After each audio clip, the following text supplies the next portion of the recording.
Polycystic ovarian syndrome, or PCOS, is a women's health condition that's associated with irregular cycles, inflammatory type symptoms like acne and excessive hair growth and weight gain. This affects 1 out of every 10 women between the ages of 15 and 44. However, this could also affect women in perimenopause and menopause. What happens is that there are excessive androgens like DHEA and testosterone in the system, which inhibit proper maturation of follicles in the ovaries. This affects ovulation capacity, among other things. Long-term outcomes include fertility challenges and higher risk of cardiovascular disease. And often there are issues with weight gain. However, this is not always the case.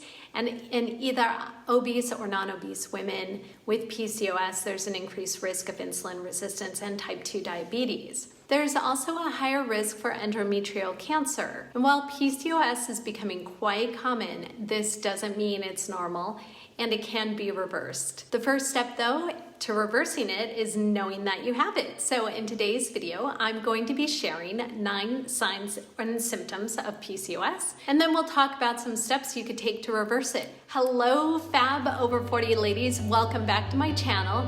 If you're new here, my name is Jessica, and I'm a health coach and an integrative health practitioner. I post videos on how to rebalance your hormones and regain energy, and of course, slow the aging process. 50% of women with PCOS are diagnosed with type 2 diabetes by the time they're 40. Many more women have insulin resistance. Women with PCOS are 3 times as likely to develop endometrial cancer and have difficulty conceiving and reaching full term with their pregnancy. But as I said, PCOS can be reversed.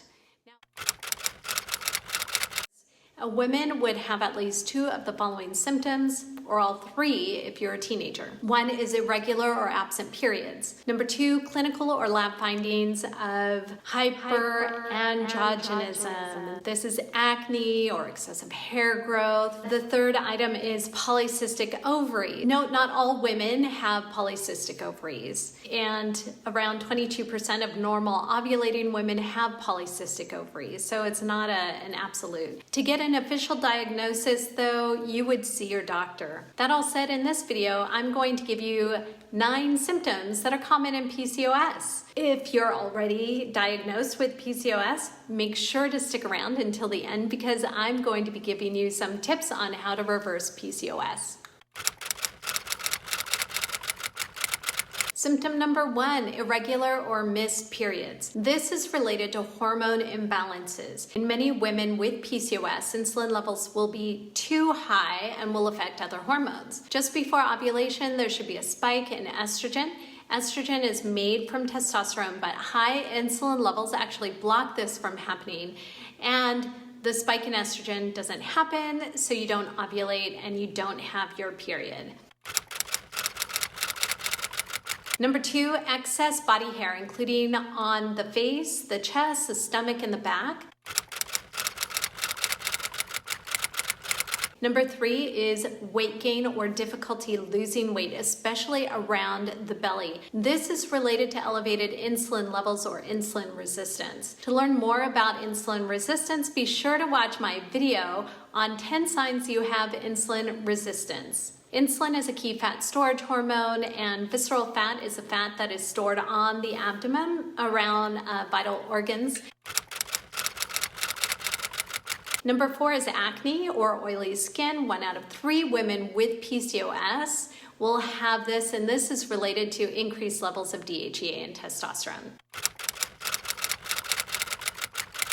Number 5, male pattern baldness or thinning hair is the result of high testosterone. Number 6, infertility. What happens is that high insulin levels increase testosterone and block ovulation. For some women with PCOS, it can also be difficult to carry the pregnancy to term. Number 7 are skin tags. These are small pieces of skin, excess skin, I should say, around the neck or armpits, usually in the folds of skin. This is the same for insulin resistance. Dark or thick skin patches on the back of the neck, in the armpits and under the breasts, also the same for insulin resistance. And finally, number 9, increased cravings for sugar even after you eat a meal. This is a pretty strong indicator of insulin resistance as well and PCOS. High insulin levels mean that your cells, muscles, liver cells primarily, and also fat cells are not able to absorb and store the glucose and use it for energy. So your body puts out more and more insulin to try and shuttle the glucose there, but there's no more room for the glucose to go. The energy is there, but your body isn't able to use it, so you crave more sugar as a quick energy boost. There are the 9 most common symptoms of PCOS.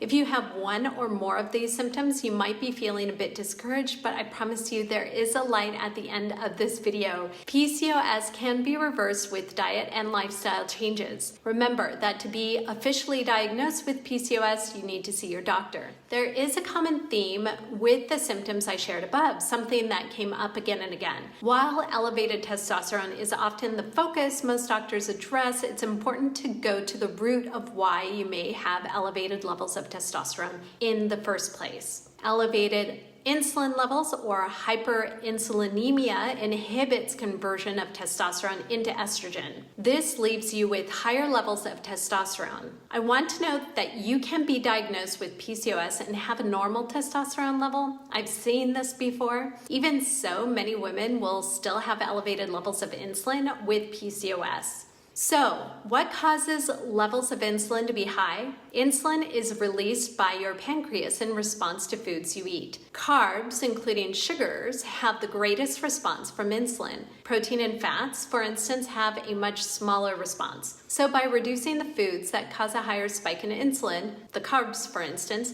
you'll reduce insulin produced. Intermittent fasting can also help some women improve insulin sensitivity. Intermittent fasting could be anywhere from 12 to 16 hours of a window where you don't eat. If you are chronically stressed, however, opt for the shorter fasting period of 12 hours, as adding additional stressors, even healthy ones, could cause more problems for your hormone balancing. Exercising and building muscle will also help reverse insulin resistance and PCOS. By building muscle and using glucose stores, you can improve how your body uses insulin and increases glucose storage areas in your muscle. By focusing on improving insulin sensitivity, your body will be better able to convert testosterone into estrogen. So let me know in the comments below if you have any of these symptoms and if you've been formally diagnosed with PCOS. If you're ready to take the next steps to rebalance your hormones, watch this next video right here. If you want to learn more about my wellness programs, pop on over to my website. I'll link that up into the show notes. And thank you, everyone. I'll see you next week.